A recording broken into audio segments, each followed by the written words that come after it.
É difícil ser famoso nos dias de hoje. Sempre há repórteres ou fotógrafos por perto para assegurar que o mundo todo saiba de coisas que você preferia guardar em segredo. Não é possível comportar-se mal sem que o planeta inteiro logo fique sabendo.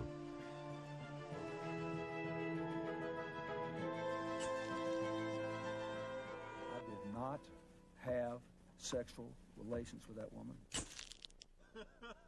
É claro que em um passado distante, quem governava não tinha esse problema. Não precisava se preocupar com a imprensa nem com um paparazzi intrometendo-se em seus assuntos particulares. Estava a salvo das manchetes e colunas de fofocas. Até agora. Esta série pretende dar à mídia moderna a chance de revelar a vocês detalhes da vida das pessoas mais famosas da história. Neste episódio, conheceremos a vida particular de reis e rainhas da Inglaterra. A vida privada dos poderosos, reis e rainhas da Inglaterra. Rainha Vitória, a mulher que deu nome a toda uma era, associada à firmeza, à força da família, a altos e rígidos princípios morais, e John Brown. Esse escocês, seu atendente pessoal e amigo dileto, afastou-a da família e viveu com ela um relacionamento que na época escandalizou o país. Um caso clássico de vida privada bem diferente da fachada pública. E Vitória viveu assim 18 longos anos, pois não existia mídia para bisbilhotar, e ela podia dizer a todo o mundo que não se metesse onde não devia. Hoje não seria tão fácil, mesmo para uma rainha, pois obviamente os impiedosos cartunistas dariam asas à imaginação. Now that's what I call a caber, Mr. Brown. I don't think for a second that Queen Victoria would have got away with it for so long with John Brown. And sometimes it makes me think of actually of Charles and Camilla, you know, that they tried and wanted and, you know, were they keeping it under the wraps? There's no way she could have had this affair. And it's interesting to speculate as to whether it would have ended or whether she would have been forced to make an honest man of him. And would we have stomached that? I have no idea. I suspect not. I think that it wouldn't have been allowed to happen. And that clear happiness that they apparently derived from it, they wouldn't have had it. I think we would have had a very, very difficult time with it, and I think it would have been exposed, and I think then ultimately it would have become impossible for them because there would have been no hiding place. Rainha e atendente em folganças. John Brown era um guarda florestal escocês e fora chamado pela rainha para se tornar seu atendente pessoal permanente. Embora a rainha reclamasse da vida escandalosa do filho Alberto, os boatos sobre seu relacionamento com John Brown cresciam cada vez mais. She first met Brown when he was aged 24. He was a tall, handsome, red-whiskered young man, young groom, and she was 32. He was a part of the entourage up in Scotland, and Prince Albert had strongly, very warmly recommended John Brown to her as her outdoor personal companion. Of course, she obviously obeyed Prince Albert, and it wasn't long before she was making informal conversation with him, and he'd answer back. There developed quite a little rapport, and I think because she was queen and he was only a gilly, there wasn't any thought of any impropriety about it, but certainly she unbent before him in a way that she never did before. A rainha passou a confiar cada vez mais em Brown. E no fim os dois nada faziam para esconder sua amizade especial. Eram muitos passeios ao ar livre. Imaginem como isso repercutiria no público caso um paparazzo vendesse suas fotos aos jornais de domingo.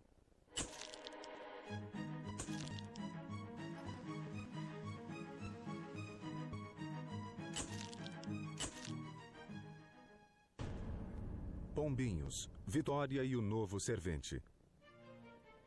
O escocês, que era bom copo e bom garfo, gozava de popularidade com a rainha, mas fez muitos inimigos na corte, que se ressentiam de sua presença e influência sobre a rainha. Não tardou para que os mexeriqueiros começassem a espalhar boatos aos quatro ventos. Victoria e Brown tinham se casado em segredo. Ela tinha dado à luz um menino quando esteve na Suíça. Tudo boataria, mas um tabloide moderno teria feito a festa com esse material. I think that we're fascinated by what happened with Queen Victoria and Brown because he was who he was.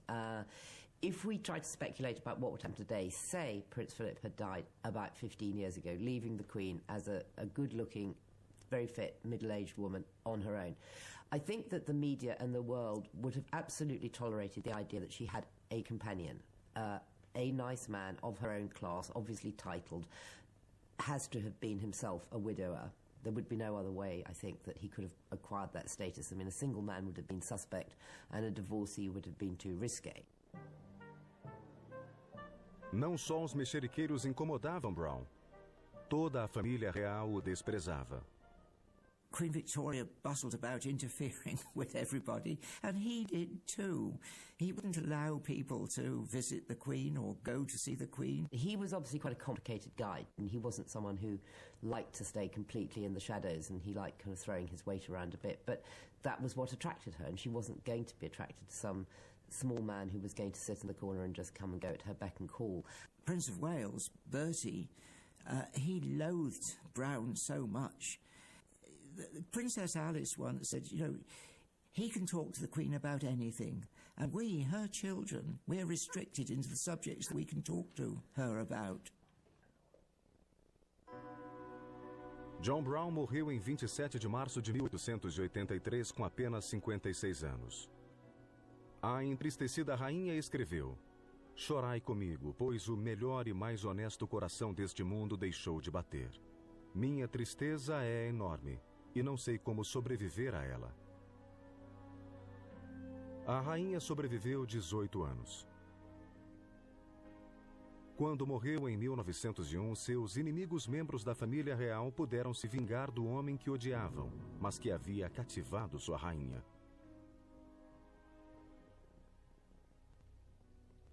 O novo rei, Eduardo VII, filho mais velho da rainha, mandou que todas as estátuas e bustos de Brown fossem imediatamente desmontados e destruídos. Essa foi a primeira coisa que Eduardo fez sem precisar pedir permissão da mãe.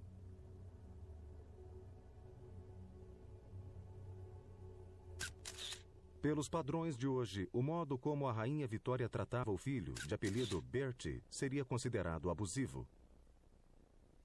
Não fisicamente, mas mentalmente. Porque ela fez uma longa e maldosa campanha contra o filho, o que manteve os jornais da época bastante ocupados.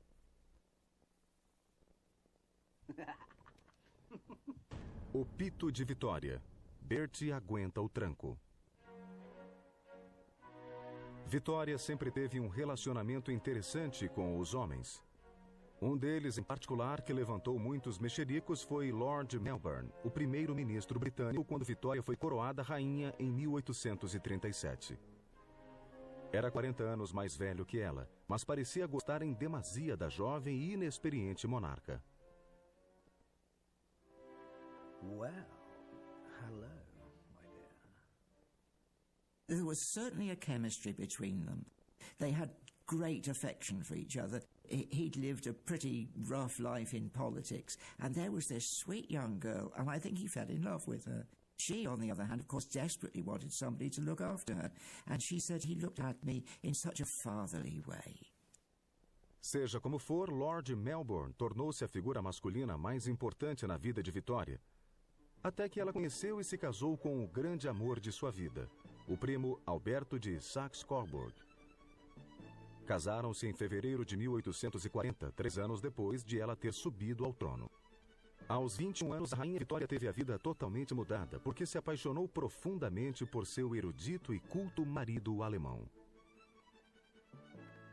Ele despertou sentimentos que se achavam enterrados fundo devido à severa educação que Vitória recebera.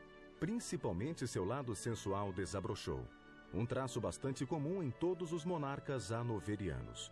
Com o passar do tempo, ficou difícil imaginar Vitória como uma sereia, mas assim ela foi descrita nos jornais da época.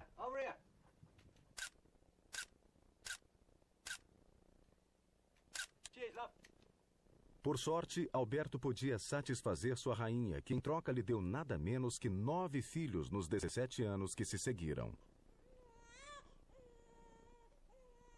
Alberto Eduardo foi o segundo filho.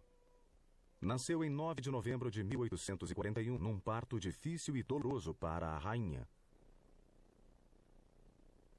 Entretanto, ela parecia encantada com o recém-chegado, o segundo no espaço de um ano. Era o primeiro herdeiro masculino da linhagem real da Casa de Hanover.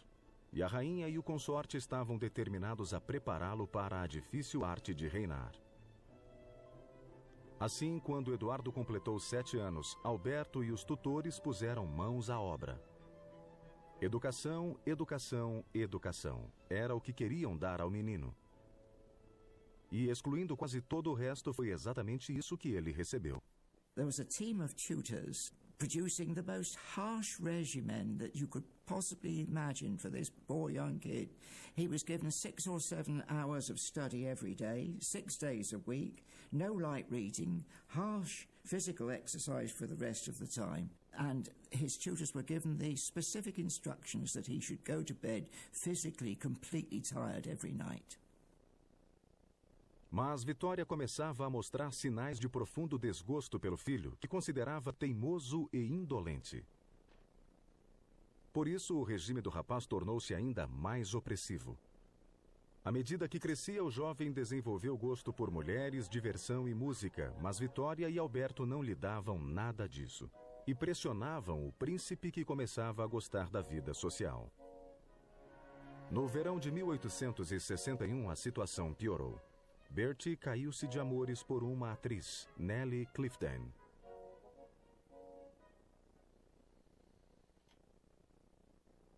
O príncipe e a atriz, a história secreta.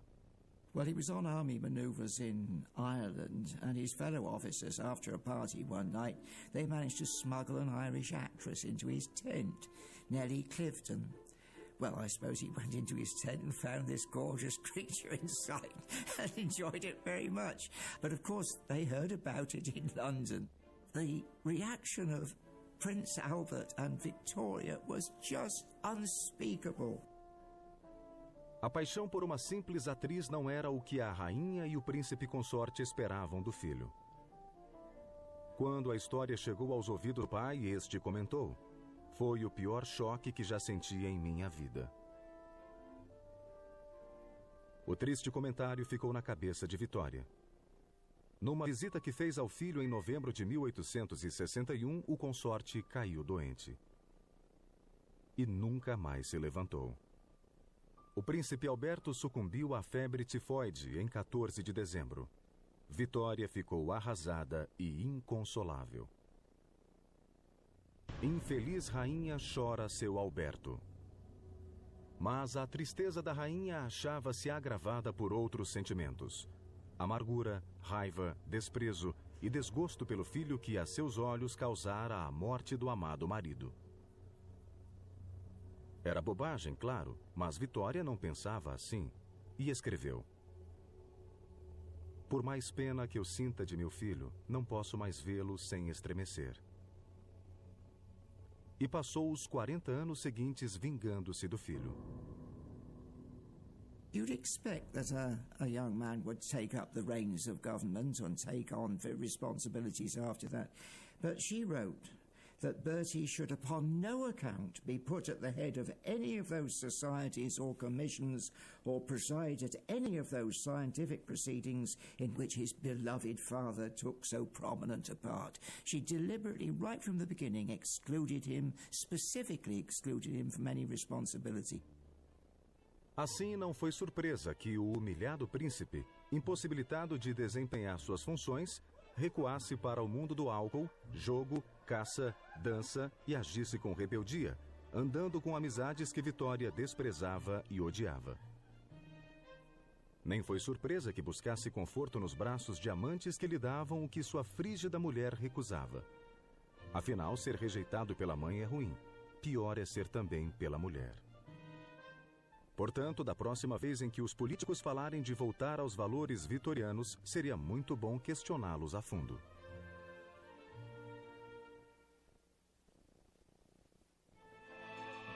A vida de rei na Inglaterra medieval era bastante difícil no mais das vezes.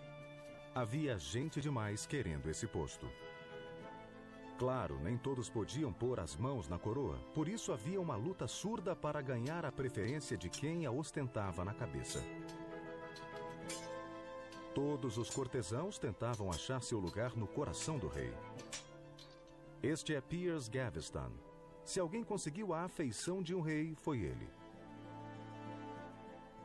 Piers era o favorito de Eduardo II, que subiu ao trono inglês em 1307. Não só favorito do rei, como, na verdade, seu amante.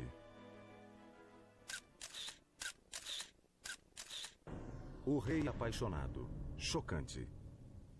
He was extremely fond of Gaveston to the point of homosexual love. Even at the time, there was a medieval writer who said, "I never knew anyone who loved another man so much as him." Não era brincadeira ser homossexual na puritana Inglaterra da Idade Média. A homossexualidade era considerada uma heresia, um pecado contra a natureza. Quem a praticasse tinha, diziam, bilhete direto para o inferno. It was against church teaching. People didn't like it. Bishops spoke against it. A ideia de um rei abertamente homossexual, de certo, não é tão chocante hoje. I think that it would be actually quite possible, because it's not a very difficult stretch of the imagination to imagine us having an openly gay Prime Minister. And if we can encompass that, then I think you could go forward to an openly gay king. There would be no question of having a camp partner who lauded it around Buckingham Palace, you know, sort of maybe in drag. That I really can't see. But a, so to speak, sober, quiet, long-term, clearly loving relationship would be stomached and would be all right, but my God, it would be interesting. Serem governados por um rei homossexual devia ser alarmante para os poderosos barões ingleses. O que era pior, eles simplesmente odiavam Piers Gaveston. Piers era um dandy extravagante, empoado e perfumado, charmoso mas untuoso. Acima de tudo, era intoleravelmente arrogante. Nada disso incomodava o rei Eduardo, que parecia encantado com um ambicioso amigo.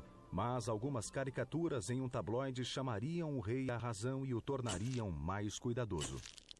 Gaveston just held the prince absolutely mesmerized. He just gave Gaveston virtually everything. I mean, the most important thing he gave him was the earldom of Cornwall. The Duke of Cornwall is the prerogative of a royal, not a jumped-up bloke like Gaveston. When he had his coronation, who presented the great crown of St. Edward? Gaveston. And that just infuriated the barons. They hated him. Eduardo não ganhara as preferências do pai, Eduardo I, que suspeitava profundamente das relações do filho com Gaveston. Como o príncipe Eduardo tentara persuadir o pai a doar terras ao amigo, mas o rei ficou tão furioso com a sugestão que atacou fisicamente o filho e expulsou-o do quarto. Rei se enfurece com Ed. Eduardo I era um guerreiro apelidado Martelo da Escócia e achava-se amargamente desapontado com o filho, que se dedicava a estranhos passatempos como assentar tijolos, algo que ele considerava impróprio para um príncipe. Tão diferentes eram pai e filho que correram boatos de que o príncipe não nascera da semente do rei. Eduardo tornou-se rei em 1307, casando-se no ano seguinte com a jovem Isabel de França. Ah, Isabel! Pobre infeliz Isabel, destinada a tornar-se uma das mais aviltadas rainhas da Inglaterra. Almost every royal marriage in those days, which was an arranged affair, it was political. You know, to begin with, she was just a little 16-year-old. When she married him, she was quite an innocent, sweet young thing, quite unversed into the sort of world that she was being brought into.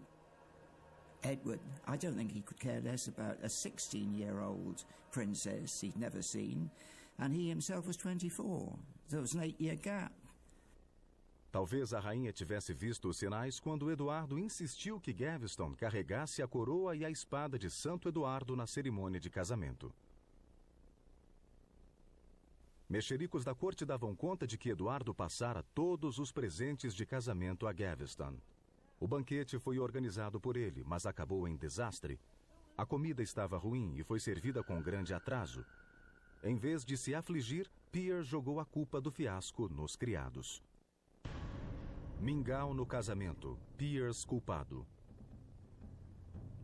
Em 1311, os barões, que a essa altura achavam-se fartos do poder crescente de Gaveston, decidiram que estava na hora de agir.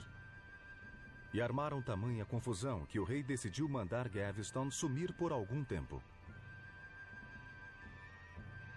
De comum acordo, ambos resolveram que Piers faria uma viagem ao exterior.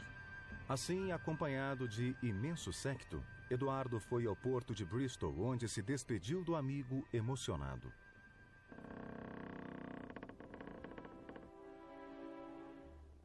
The Queen departs for France. Mas logo roía as unhas de saudade do amor ausente. Sem ele era-lhe impossível viver. Assim, Gaveston foi rapidamente chamado para tomar seu lugar ao lado do rei.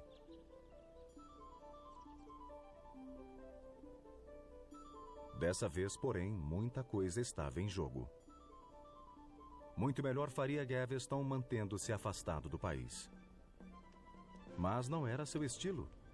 Talvez ele achasse que, com o rei de seu lado, estava a salvo da ira dos barões. Pois enganava-se. No fim de 1309, começaram a correr boatos de que o favorito do rei voltara à Inglaterra e achava-se descansando no sul. Foi o quanto bastou. Os nobres, principalmente o Duque de Warwick, não tolerariam um segundo desafio. Warwick era um homem rude e vingativo, que Gaveston apelidara Fera Caçadora. I'll hound him till the end of his days. Infelizmente para Gaveston, a mordida dessa fera era tão forte quanto seu rugido. E a fera estava resolvida a cravar os dentes na presa. Em 1312 chegou sua oportunidade. Certainly in the time of Edward II and through lots of history, you have had these very powerful groups of titled barons, dukes, whatever they happen to be. They had enormous amounts of land, they had enormous amounts of money, and their status and their ongoing status in British society was not dependent on government patronage. And they were able to move in and literally remove Gaveston. What's happened in recent years is that that role has been taken by the media, and maybe it is not a coincidence we call them media barons. The barons were onto them both, and they both fled north. They went to Newcastle first of all, and it was quite clear that they were going to get caught, so they split up, and Edward went to York, Gaveston went down to Scarborough. Then they caught him. They proceeded to take him down to London. Para o belo favorito do rei, a festa tinha definitivamente acabado. Nobre senhor, tenha piedade de mim, disse ele a Warwick. Mas a fera caçadora não tinha vontade de largar a presa. Gaveston foi levado a Blacklow Hill, uma cidade encravada no centro da Inglaterra. E sem cerimônia nem piedade foi decapitado.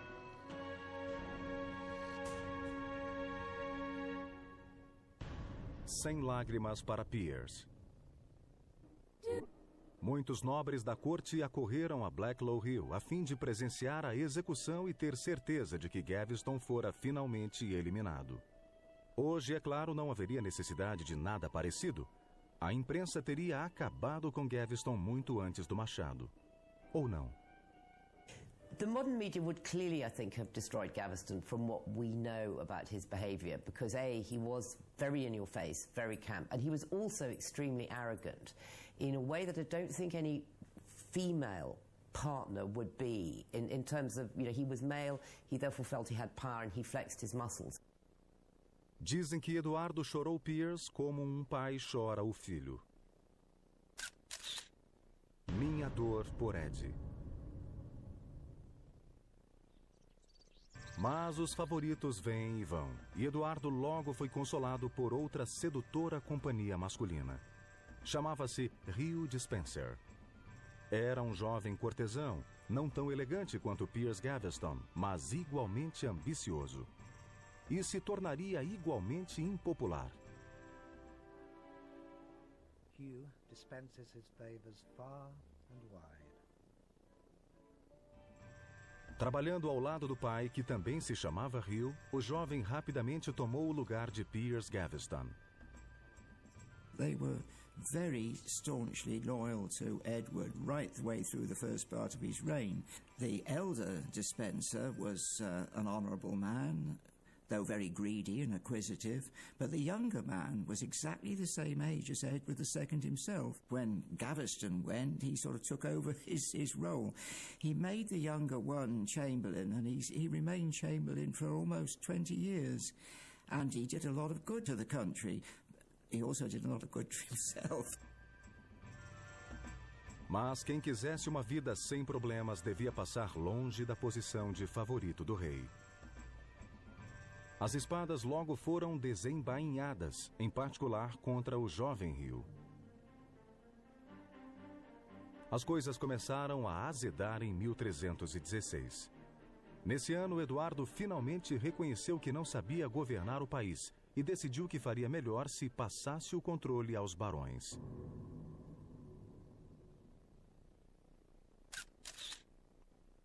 Ed vai passar o bastão. Não era uma boa notícia para os dois Despenser, que, tal como Gaveston, agora se achavam em colisão com a poderosa nobreza. Havia ainda outro agravante. A rainha também odiava os Despenser. Talvez não tanto quanto odiava o marido que a ignorara, humilhara e ofendera, mas odiava-os do mesmo modo. There was a diplomatic problem with France. She was the wife of Edward, and she was the sister of the King of France. So the Pope thought that she was the perfect person to intercede between the two. She was very cunning. She was no longer the sweet 16-year-old that we came across earlier. She had learnt a lot in those years. When she got to France, it was quite clear that she'd gathered around herself a lot of supporters. In particular, the one that she had her eye on was Roger Mortimer. And she engineered Mortimer's escape from the tower. He shinned down a rope from the tower, made his way to France, and there they lived in open adultery. O casamento é um laço sagrado entre homem e mulher, mas alguém se interpôs entre mim e meu marido para desatar esse laço. Só voltarei quando esse intruso for removido e usarei trajes de viúva até conseguir me vingar. 3 é demais em um casamento. Não era preciso ser um gênio para saber quem era o intruso. Isabel tramou a cruel vingança passo a passo e não tardou em realizá-la. Em setembro de 1326, ela desembarcou na Inglaterra com algumas centenas de seguidores, tendo ao lado Eduardo, o filho mais velho, então com 13 anos. Era o futuro Eduardo III. Edward was completely panic-stricken and tried to escape, but she was winning the day. And the townsfolk of London, that is, the citizens of London, were very much on her side. Os Despenser são dispensados. Para os Despenser, tal como acontecera com Gaveston, o fim achava-se próximo. Hugh, pai, teve morte mais branda. Foi enforcado em um patíbulo comum de Bristol e esquartejado em seguida. Para Hugh, filho, reservou-se algo especial. Primeiro ele foi levado a Hereford, perto de suas terras, nas Charnecas de Gales, tendo por vestimenta um saco e cinzas. Foi insultado e apedrejado pelos aldeões nos vilarejos por onde passava. Após um simulacro de julgamento, ele foi içado a uma escada, onde sua genitália foi cortada e jogada ao fogo, como punição pelos atos desnaturados que ele praticara com o rei. He was brutally dispensed with.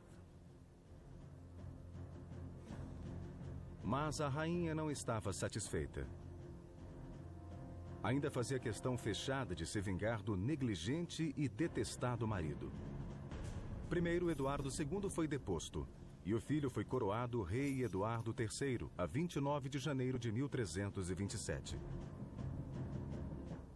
Pela primeira vez na história da Inglaterra, uma rainha e seu filho destronaram o monarca. Nas 3 semanas que se seguiram, o ex-rei foi chutado de um castelo para outro. Na verdade, ninguém sabia o que fazer com ele, até a sinistra noite de 20 de fevereiro no castelo de Berkeley. Deixemos que Holinshead, cronista da época, descreva o que aconteceu ali. Esmagado sob o peso de uma enorme tábua, Eduardo foi subjugado e empalado com um chifre. Em seguida, enfiaram-lhe no corpo através do chifre uma tenaz em brasa que, empurrada até as entranhas, queimou-lhe o ventre por dentro. Por fora, todavia, nada se percebia. Dizem que os gritos do rei em agonia podiam ser ouvidos nas aldeias mais próximas.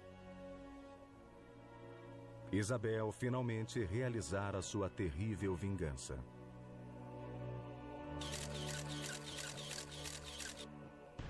Um sufoco no rei inútil. Se a imprensa popular de hoje descrevesse o rei Jorge IV, certamente usariam termos como vistoso e encrenqueiro. Jorge Encrenqueiro. Era beberrão, glutão, viciado em drogas, mulherengo e fantasista.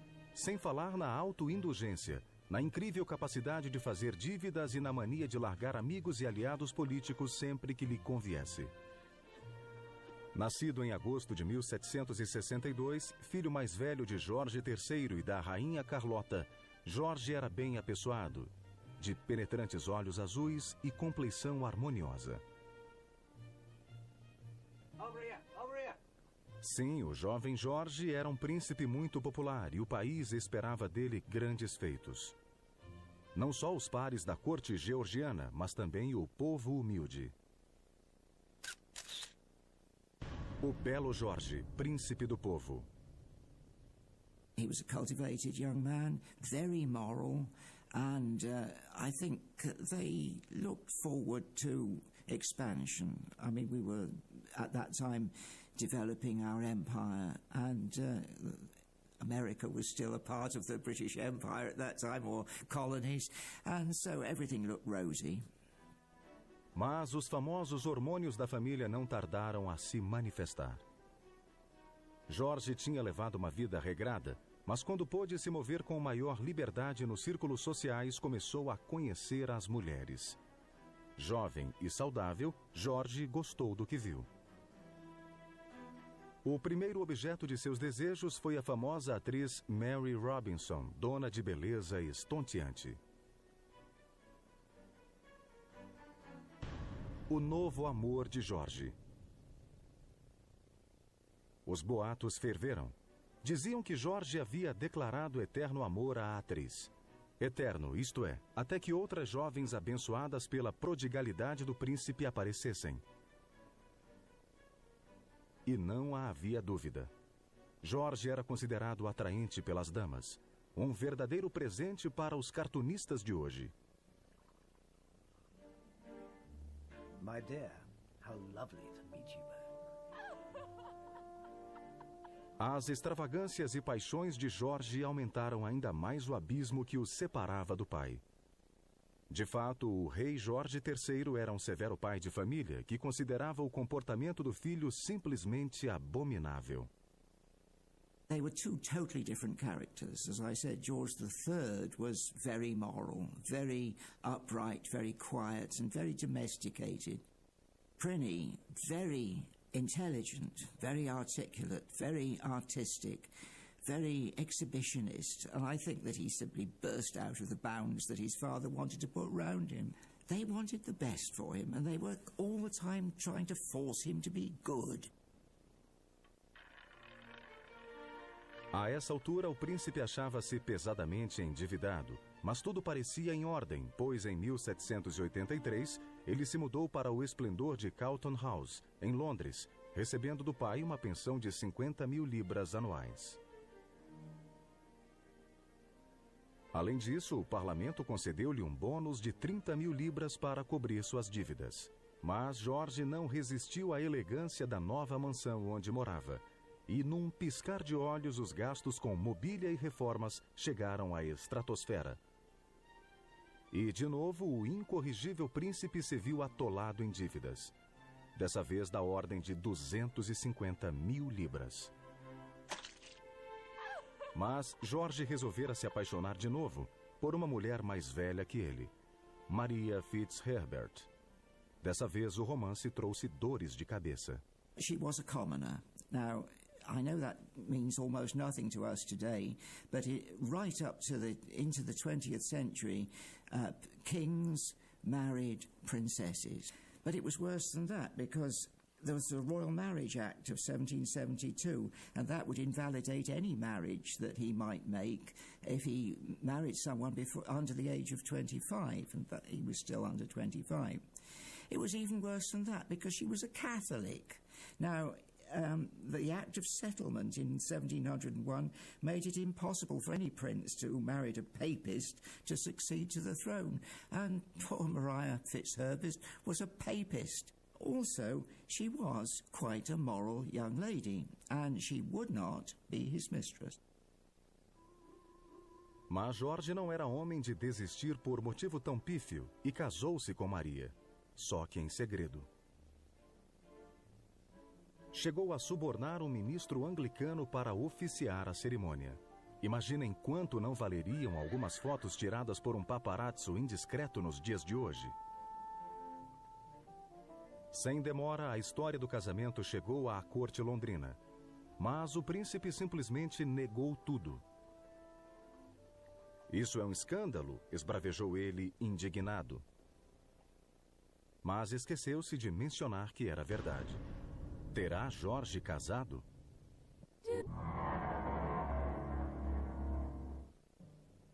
O príncipe tentou levantar fundos a fim de pagar o que gastara em sua mansão.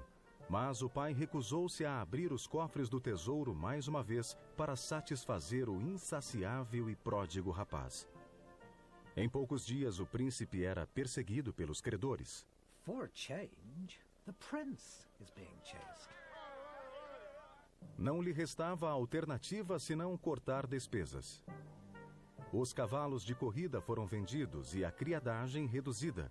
Mas o principal foi o ato público de contrição feito pelo príncipe, que prometeu solenemente retirar-se da vida social até pagar todas as dívidas. O parlamento gostou do discurso, o suficiente para conceder-lhe mais 160.000 libras que o ajudariam a recuperar a solvência. Até o rei acrescentou 10.000 libras à pensão anual do filho. Portanto, o príncipe, além de contar mentiras ao parlamento, recebeu dinheiro público para sanar suas combalidas finanças. As manchetes modernas, de certo, não descansariam um minuto. Endividado até o pescoço, é um saco sem fundo. Qual foi a resposta de George à generosidade parlamentar e paternal? Mais despesas e extravagâncias, dessa vez para construir o magnífico pavilhão de Brighton. O pavilhão existe até hoje, um espetacular testemunho do extremo bom gosto de George e de seu talento artístico, e um monumento a seu gênio para gastar dinheiro. O pavilhão de George custou milhões. Tendo por pano de fundo sua vida amorosa, Maria Fitzherbert fora descartada. E os primeiros sinais de loucura do pai, George foi forçado a aceitar a união com uma princesa europeia. Aliás, esse seria o único modo de ele conseguir que o parlamento de novo pagasse suas enormes dívidas. A feliz escolhida para noiva foi a prima de 27 anos, princesa Carolina de Brunswick. Impossível imaginar uma noiva menos adequada para o trepidante George. Carolina era gorda, desajeitada, nada feminina, e pouco ligava para a higiene pessoal, assim como a aparência. Na verdade, parecia não dar a mínima importância a tais itens mundanos. O primeiro encontro entre o noivo e sua prometida foi pouco menos que calamitoso. Ele a viu, virou-se e disse ao criado: "Não me sinto bem, por favor, um copo de brandy." Por outro lado, Carolina achou o noivo gordo e diferente dos belos retratos que lhe haviam mostrado. Estava pronto o cenário para outro infeliz casamento real. A cerimônia teve lugar a 7 de abril de 1795. Jorge ficou espetacularmente bêbado no banquete e passou grande parte da noite dormindo. Entretanto, a certa altura, ele conseguiu se levantar e consumar a união. Foi a primeira e única vez em que ambos partilharam a cama como marido e mulher. They just couldn't stand each other. I mean, really, they could not. And after the first wedding night, they sort of agreed to separate. Although she had a daughter, he didn't have any truck with her, really. Caroline went off and lived in Hampstead and really lived it up. And then she took a lover and went off to Italy. She danced topless. Enquanto isso, Maria Fitzherbert voltou à cena e à cama de Jorge. Carolina decidiu então que também podia fazer o que quisesse. He was posed, I think, with a problem, because there was Caroline behaving grotesquely, and he forbade anybody to pray for her in the churches, speak of her. Pobre família real. Em 1811, o rei Jorge III, cuja vida se estiolava em surtos periódicos de insanidade, foi julgado incapaz de desempenhar os deveres de rei. E em fevereiro desse ano, o príncipe Jorge foi proclamado regente. E contra todas as expectativas, ele se saiu muito bem. Look around London. He transformed it. Regent's Park, Regent Street. He also patronized artists, writers, Jane Austen, Buckingham Palace. He had the devil's own job to get the money to do that, but he pushed it through. He was an egomaniac. Jorge III morreu a 29 de janeiro de 1820, e o príncipe regente ascendeu ao trono aos 58 anos como Jorge IV. Sua primeira providência foi dar um jeito de desfazer o desastroso casamento com Carolina e evitar que ela se tornasse rainha. Meanwhile, Caroline knew that she was queen, and she asked the Prime Minister, "What arrangements are there in Westminster Abbey for my coronation?" And she came back, and every place that she stopped at, from the coast right up to London, people cheered her, bunting out for her, bands playing, and poor old Prinny was absolutely terrified of having her. A seguir, deu-se um dos mais cruéis episódios da história real inglesa. A coroação aconteceu em 19 de julho de 1821, com uma ausência muito notada. A coroação real. E a rainha? Sob ordens expressas do rei, e apesar das desesperadas tentativas de Carolina de entrar na abadia, foi-lhe negado o direito de assistir à cerimônia e dela tomar parte. He was inside, and Caroline came swirling up to Westminster Abbey, having the doors closed against her everywhere she went. Nessa história, há ecos do ocorrido com Diana, princesa de Gales, que também era a herdeira da coroa e cativou o coração do público inglês mais de 250 anos depois. You look back on what happened to Caroline Brunswick and you think, oh my God, of course that couldn't happen today. And then you think, well, actually, hold on a minute. It sort of did. Okay, it wasn't as dramatic. We didn't have a queen being locked out of her own coronation and banging on the door. But we did have a future queen, an HRH, a mother of the future king, being stripped of her titles, being semi-exiled from the life of the royal family, and she was not included in the royal occasion. So she was, in a sense, a pariah. Don't forget that the end result was that Princess Diana ended up going out with the son of a grocer, admittedly a jolly posh grocer and a very rich one, but nevertheless a grocer. O imperador Napoleão, implacável inimigo da Inglaterra, morreu a 5 de maio de 1821. Um cortesão muito animado foi levar a notícia ao rei. Majestade, alegrai-vos, vosso maior inimigo morreu. Carolina, replicou o monarca deleitado. Jorge pensou que o cortesão se referia à rainha. Apesar do desapontamento, o rei só precisou esperar 3 meses para ouvir a notícia. Carolina finalmente fez o que todos esperavam e expirou a 7 de agosto. Poor woman, she knew she was dying and she wanted on the coffin, she wanted a plaque to be put, Caroline, the injured queen, King George IV. He ordered that should be taken off. And partisans stuck it back on again. And all the way to the coast, whether it was on or off, you never knew. The public certainly at the time sided with Caroline of Brunswick. I mean, we as a nation like to side with the underdog. Caroline of Brunswick, poor thing, unfortunately, unlike Diana, was not also beautiful and photogenic. But if nobody's in any doubt as to who the public preferred. Encharcado de copiosas doses de brandy e impulsionado por outro tanto de láudano, o rei Jorge, nos últimos anos, refugiou-se em um mundo em que realidade e fantasia eram uma coisa só. Seu declínio mental e físico continuou até junho de 1830, quando seu organismo parou de funcionar por completo.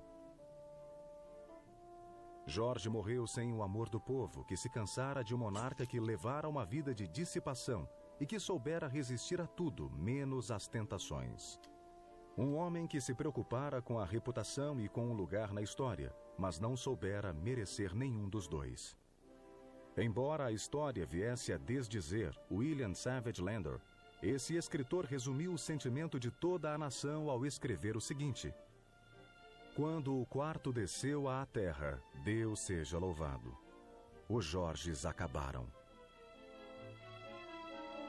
Vitorianos, seria muito bom questioná-los a fundo.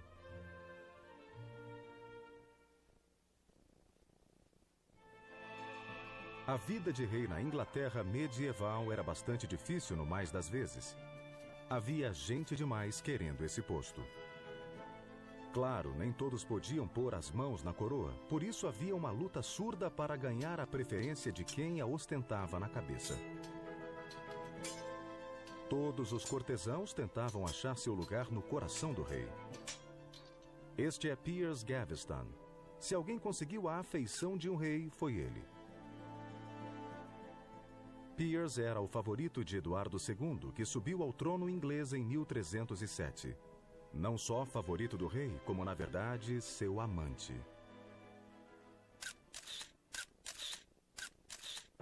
O rei apaixonado.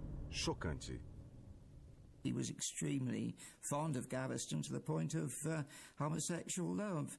Even at the time, there was a medieval writer who said, I never knew anyone who loved another man so much as him. Não era brincadeira ser homossexual na puritana Inglaterra da Idade Média. A homossexualidade era considerada uma heresia, um pecado contra a natureza. Quem a praticasse tinha, diziam, bilhete direto para o inferno. It was against church teaching. People didn't like it. Bishops spoke against it. A ideia de um rei abertamente homossexual, de certo, não é tão chocante hoje. I think that it would be actually quite possible, because it's not a very difficult stretch of the imagination to imagine us having an openly gay Prime Minister. And if we can encompass that, then I think you could go forward to an openly gay king. There would be no question of having a camp partner who lauded it around Buckingham Palace, sort of maybe in drag. That I really can't see. But a, so to speak, sober, quiet, long-term, clearly loving relationship would be stomached and would be all right, but my God, it would be interesting.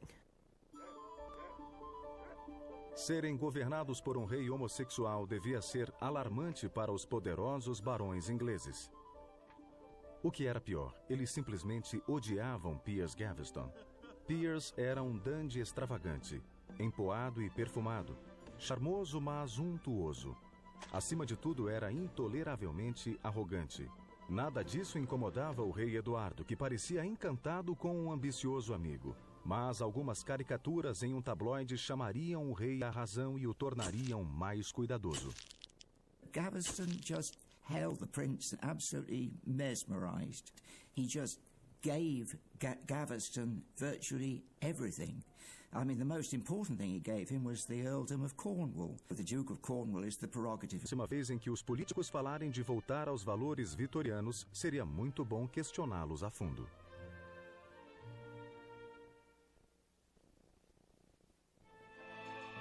A vida de rei na Inglaterra medieval era bastante difícil no mais das vezes. Havia gente demais querendo esse posto. Claro, nem todos podiam pôr as mãos na coroa, por isso havia uma luta surda para ganhar a preferência de quem a ostentava na cabeça. Todos os cortesãos tentavam achar seu lugar no coração do rei. Este é Piers Gaveston. Se alguém conseguiu a afeição de um rei, foi ele. Piers era o favorito de Eduardo II, que subiu ao trono inglês em 1307. Não só favorito do rei, como, na verdade, seu amante.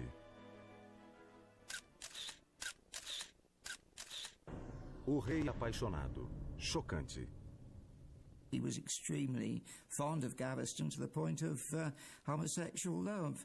Even at the time, there was a medieval writer who said, "I never knew anyone who loved another man so much as him." Não era brincadeira ser homossexual na puritana Inglaterra da Idade Média. A homossexualidade era considerada uma heresia, um pecado contra a natureza. Quem a praticasse tinha, diziam, bilhete direto para o inferno. It was against church teaching. People didn't like it. Bishops spoke against it. A ideia de um rei abertamente homossexual, de certo, não é tão chocante hoje. I think that it would be actually quite possible, because it's not a very difficult stretch of the imagination to imagine us having an openly gay Prime Minister. And if we can encompass that, then I think you could go forward to an openly gay king. There would be no question of having a camp partner who lauded it around Buckingham Palace, you know, sort of maybe in drag. That I really can't see. But a, so to speak, sober, quiet, long-term, clearly loving relationship would be stomached and would be all right, but my God, it would be interesting.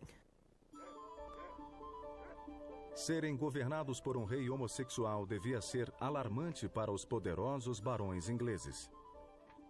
O que era pior, eles simplesmente odiavam Piers Gaveston. Piers era um dandy extravagante, empoado e perfumado, charmoso mas untuoso. Acima de tudo, era intoleravelmente arrogante. Nada disso incomodava o rei Eduardo, que parecia encantado com um ambicioso amigo. Mas algumas caricaturas em um tabloide chamariam o rei à razão e o tornariam mais cuidadoso. Gaveston just held the prince absolutely mesmerized. He just gave Gaveston virtually everything. I mean, the most important thing he gave him was the libras que o ajudariam a recuperar a solvência. Até o rei acrescentou 10.000 libras à pensão anual do filho. Portanto, o príncipe, além de contar mentiras ao parlamento, recebeu dinheiro público para sanar suas combalidas finanças. As manchetes modernas, de certo, não descansariam um minuto. Endividado até o pescoço, é um saco sem fundo. Qual foi a resposta de Jorge à generosidade parlamentar e paternal? Mais despesas e extravagâncias, dessa vez para construir o magnífico pavilhão de Brighton. O pavilhão existe até hoje, um espetacular testemunho do extremo bom gosto de Jorge e de seu talento artístico, e um monumento a seu gênio para gastar dinheiro. O pavilhão de Jorge custou milhões. Tendo por pano de fundo sua vida amorosa, Maria Fitzherbert fora descartada. E os primeiros sinais de loucura do pai, Jorge foi forçado a aceitar a união com uma princesa europeia. Aliás, esse seria o único modo de ele conseguir que o parlamento de novo pagasse suas enormes dívidas. A feliz escolhida para noiva foi a prima de 27 anos, Princesa Carolina de Brunswick. impossível imaginar uma noiva menos adequada para o trepidante Jorge. Carolina era gorda, desajeitada, nada feminina e pouco ligava para a higiene pessoal, assim como a aparência. Na verdade, parecia não dar a mínima importância a tais itens mundanos. O primeiro encontro entre o noivo e sua prometida foi pouco menos que calamitoso. Ele a viu, virou-se e disse ao criado: "Não me sinto bem, por favor, um copo de brandy." Por outro lado, Carolina achou o noivo gordo e diferente dos belos retratos que lhe haviam mostrado. Estava pronto o cenário para outro infeliz casamento real. A cerimônia teve lugar a 7 de abril de 1795. Jorge ficou espetacularmente bêbado no banquete e passou grande parte da noite dormindo. Entretanto, a certa altura, ele conseguiu se levantar e consumar a união. Foi a primeira e única vez em que ambos partilharam a cama como marido e mulher. They just couldn't stand each other. I mean, really, they could not. And after the first wedding night, they sort of agreed to separate. Although she had a daughter, he didn't have any truck with her, really. Caroline went off and lived.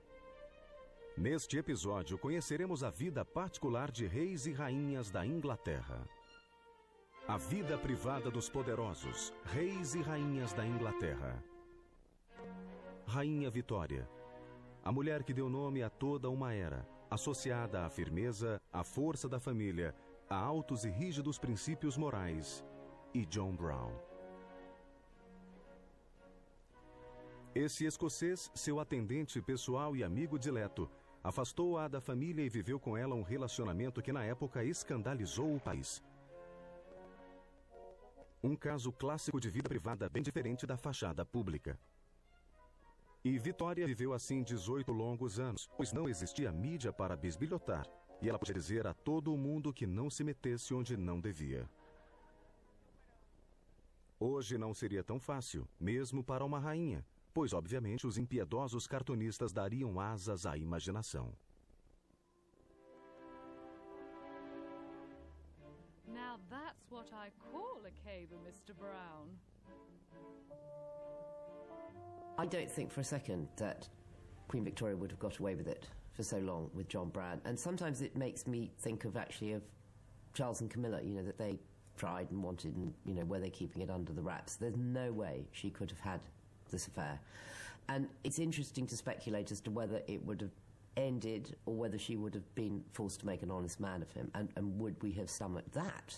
I have no idea. I suspect not. I think that it wouldn't have been allowed to happen.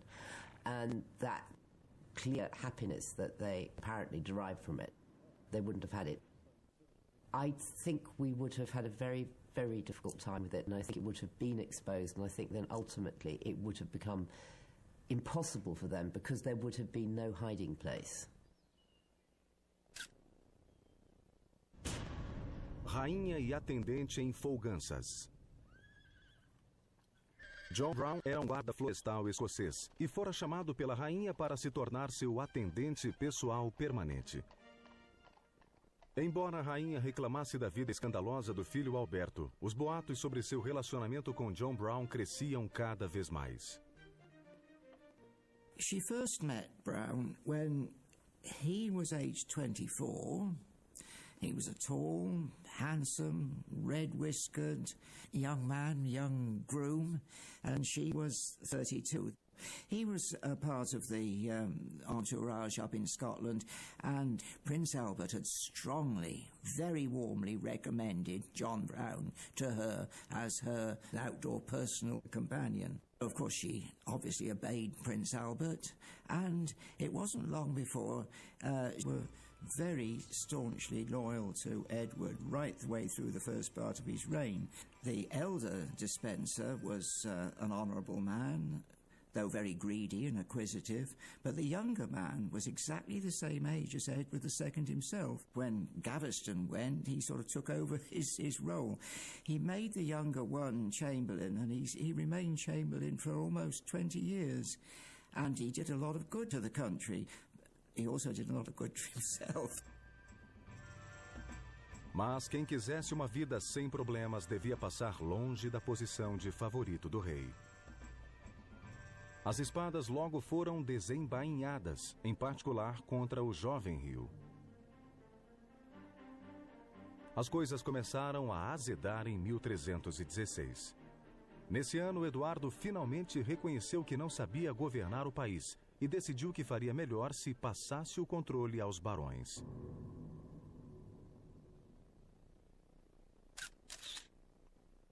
Eddie vai passar o bastão. Não era uma boa notícia para os dois de Spencer, que, tal como Gaveston, agora se achavam em colisão com a poderosa nobreza. Havia ainda outro agravante. A rainha também odiava os de Spencer. Talvez não tanto quanto odiava o marido que a ignorara, humilhara e ofendera, mas odiava-os do mesmo modo. There was a diplomatic problem with France. She was the wife of Edward, and she was the sister of the King of France. So the Pope thought that she was the perfect person to intercede between the two. She was very cunning. She was no longer the sweet 16-year-old that we came across earlier. She had learnt a lot in those years. When she got to France, it was quite clear that she'd gathered around herself a lot of supporters. In particular, the one that she had her eye on was Roger Mortimer, and she engineered Mortimer's escape from the tower. He shinned down a rope from the tower, made his way to France, and there they lived in open adultery. O casamento é um laço sagrado entre homem e mulher, mas alguém se interpôs entre mim e meu marido para desatar esse laço. Só voltarei quando esse intruso for removido e usarei trajes de viúva até conseguir me vingar. 3 é demais em um casamento. Não era preciso ser um gênio para saber quem era o intruso. Isabel tramou a cruel vingança passo a passo e não tardou em realizá-la. Em setembro de 1326, ela desembarcou na Inglaterra com algumas centenas de seguidores, tendo ao lado Eduardo, o filho mais velho, então com 13 acrescentou 10.000 libras à pensão anual do filho. Portanto, o príncipe, além de contar mentiras ao parlamento, recebeu dinheiro público para sanar suas combalidas finanças. As manchetes modernas, de certo, não descansariam um minuto. Endividado até o pescoço, é um saco sem fundo. Qual foi a resposta de Jorge à generosidade parlamentar e paternal?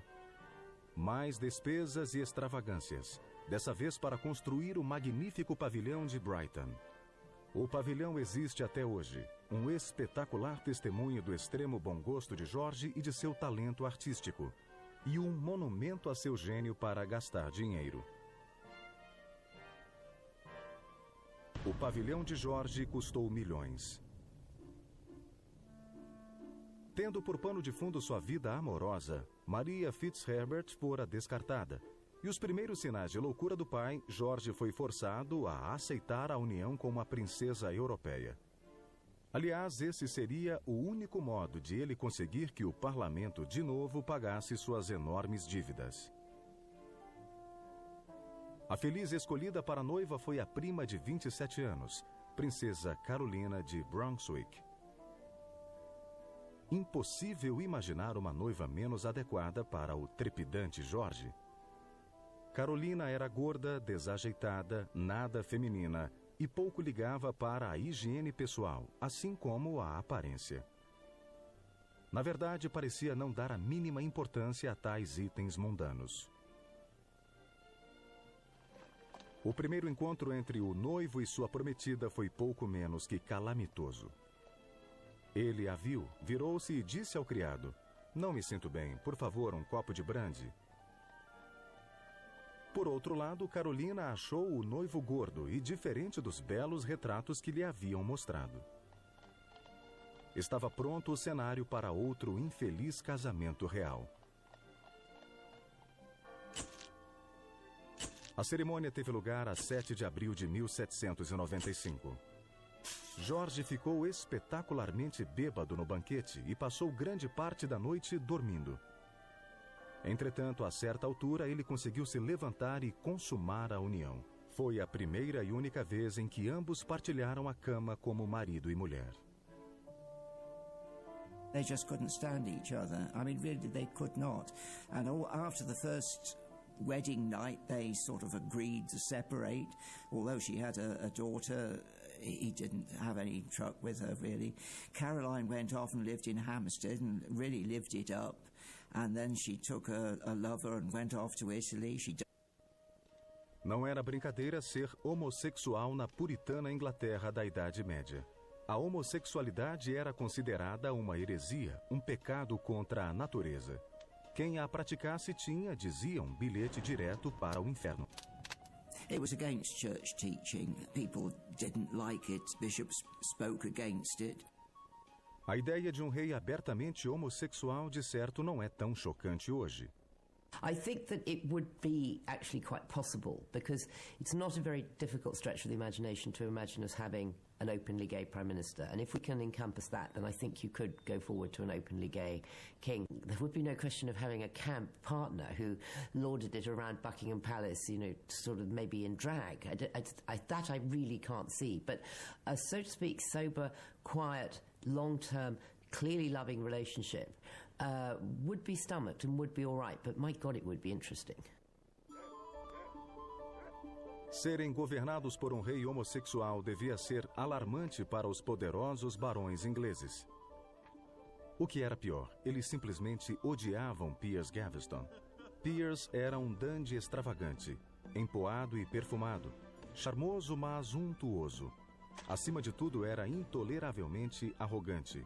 Nada disso incomodava o rei Eduardo, que parecia encantado com um ambicioso amigo. Mas algumas caricaturas em um tabloide chamariam o rei à razão e o tornariam mais cuidadoso. Gaveston just held the prince absolutely mesmerized. He just gave Gaveston virtually everything. I mean, the most important thing he gave him was the earldom of Cornwall. The Duke of Cornwall is the prerogative of a royal, not a jumped-up bloke like Gaveston. When he had his coronation, who presented the great crown of St. Edward? Gaveston. And that just infuriated the barons. They hated him.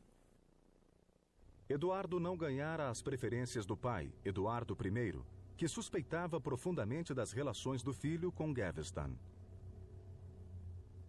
Como o príncipe Eduardo tentara persuadir o pai a doar terras ao amigo, mas o rei ficou tão furioso com a sugestão que atacou fisicamente o filho e expulsou-o do quarto. Rei se enfurece com Ed. Eduardo I era um guerreiro apelidado Martelo da Escócia e achava-se amargamente desapontado com o filho, que se dedicava a estranhos passatempos como assentar tijolos, algo que ele considerava impróprio para um príncipe. Tão diferentes eram pai e filho que correram boatos de que o príncipe não nascera da semente do rei. Todas as expectativas, ele se saiu muito bem. Look around London. He transformed it. Regent's Park, Regent Street. He also patronized artists, writers, Jane Austen, Buckingham Palace. He had the devil's own job to get the money to do that, but he pushed it through. He was an egomaniac. Jorge III morreu a 29 de janeiro de 1820, e o príncipe regente ascendeu ao trono aos 58 anos como Jorge IV. Sua primeira providência foi dar um jeito de desfazer o desastroso casamento com Carolina e evitar que ela se tornasse rainha. Meanwhile, Caroline knew that she was queen, and she asked the Prime Minister, what arrangements are there in Westminster Abbey for my coronation? And she came back, and every place that she stopped at, from the coast right up to London, people cheered her, bunting out for her, bands playing, and poor old Prinny was absolutely terrified of having her. A seguir, deu-se um dos mais cruéis episódios da história real inglesa. A coroação aconteceu em 19 de julho de 1821, com uma ausência muito notada. A coroação real. E a rainha? Sob ordens expressas do rei, e apesar das desesperadas tentativas de Carolina de entrar na abadia, foi-lhe negado o direito de assistir à cerimônia e dela tomar parte. He was inside, and Caroline came swirling up to Westminster Abbey, having the doors closed against her everywhere she went. Nessa história, há ecos do ocorrido com Diana, princesa de Gales, que também era a herdeira da coroa e cativou o coração do público inglês mais de 250 anos depois. You look back on what happened to Caroline of Brunswick and you think, oh my God, of course that couldn't happen today. And then you think, well, actually, hold on a minute. It sort of did. Okay, it wasn't as dramatic. We didn't have a queen being locked out of her own coronation and banging on the door. But we did have a future queen, an HRH, a mother of the future king, being stripped of her titles, being semi-exiled from the life of the royal family, and she was not included in the royal occasion. So she was, in a sense, a pariah. Don't forget that the end result was that Princess Diana ended up going out with the son of a grocer, admittedly a jolly posh grocer and a very rich one, but nevertheless a grocer.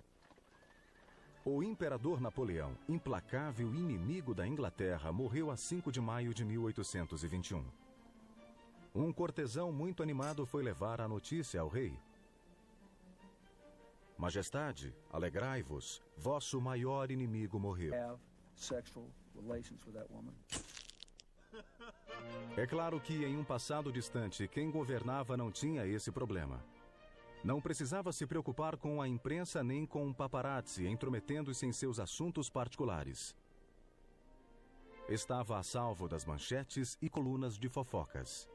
Até agora.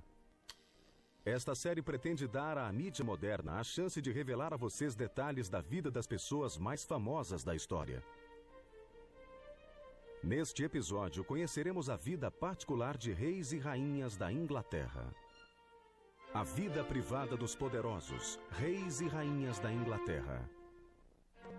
Rainha Vitória, a mulher que deu nome a toda uma era, associada à firmeza, à força da família, a altos e rígidos princípios morais, e John Brown.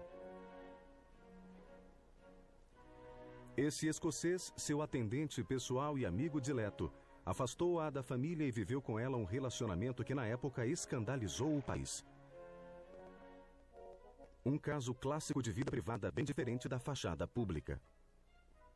E Vitória viveu assim 18 longos anos, pois não existia mídia para bisbilhotar, e ela podia dizer a todo o mundo que não se metesse onde não devia. Hoje não seria tão fácil, mesmo para uma rainha, pois obviamente os impiedosos cartunistas dariam asas à imaginação. Now that's what I call a cable, Mr. Brown. I don't think for a second that Queen Victoria would have got away with it for so long with John Brown. And sometimes it makes me think of actually of Charles and Camilla, you know, that they tried and wanted and, you know, were they keeping it under the wraps? There's no way she could have had this affair. And it's interesting to speculate as to whether it would have ended or whether she would have been forced to make an honest man of him. And would we have stomached that? I have no idea. I suspect not. I think that it wouldn't have been allowed to happen. And that clear happiness that they apparently derived from it, they wouldn't have had it. I think we would have had a very, very difficult time with it, and I think it would have been exposed, and I think then ultimately it would have become impossible for them because there would have been no hiding place.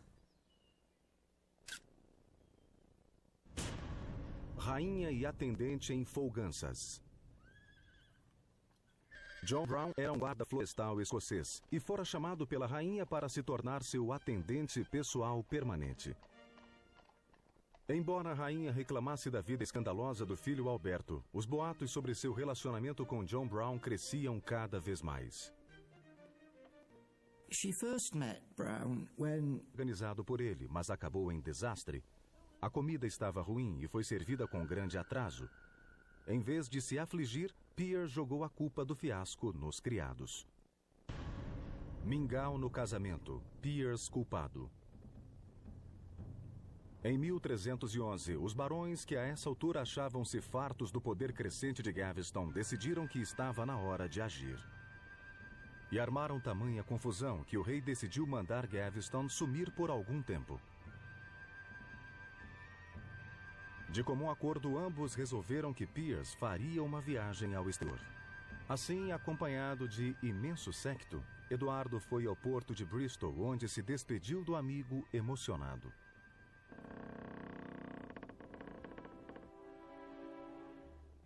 The Queen departs for France. Mas logo roía as unhas de saudade do amor ausente. Sem ele era-lhe impossível viver. Assim, Gaveston foi rapidamente chamado para tomar seu lugar ao lado do rei.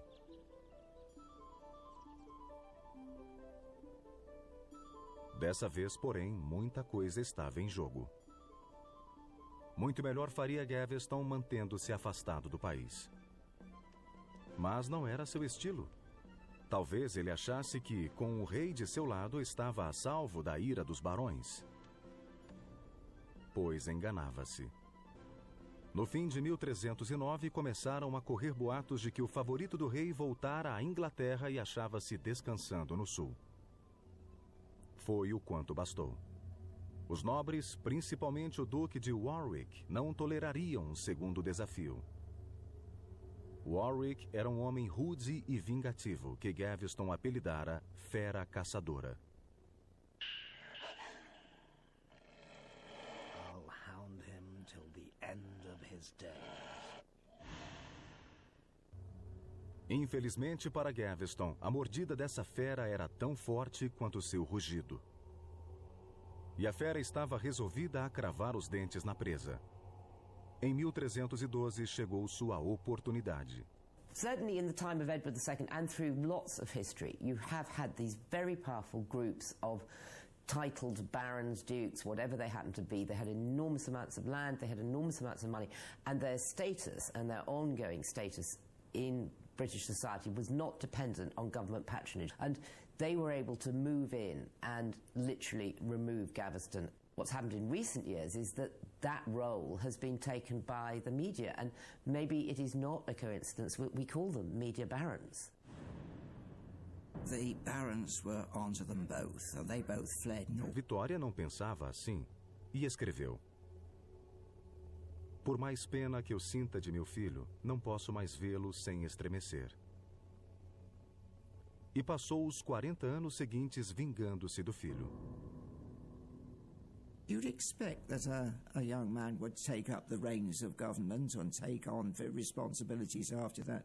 But she wrote that Bertie should upon no account be put at the head of any of those societies or commissions or preside at any of those scientific proceedings in which his beloved father took so prominent a part. She deliberately, right from the beginning, specifically excluded him from any responsibility. Assim, não foi surpresa que o humilhado príncipe, impossibilitado de desempenhar suas funções, recuasse para o mundo do álcool, jogo, caça, dança e agisse com rebeldia, andando com amizades que Vitória desprezava e odiava. Nem foi surpresa que buscasse conforto nos braços de amantes que lhe davam o que sua frígida mulher recusava. Afinal, ser rejeitado pela mãe é ruim. Pior é ser também pela mulher. Portanto, da próxima vez em que os políticos falarem de voltar aos valores vitorianos, seria muito bom questioná-los a fundo.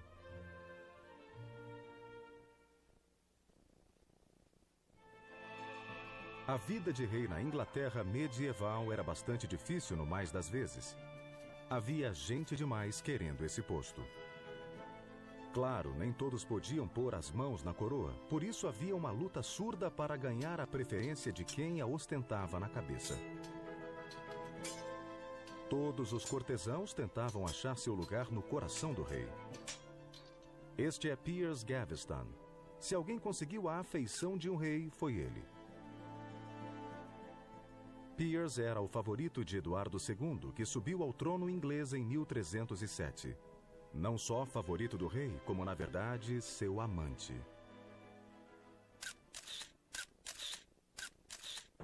O rei apaixonado. Chocante. He was extremely fond of Gaveston to the point of homosexual love.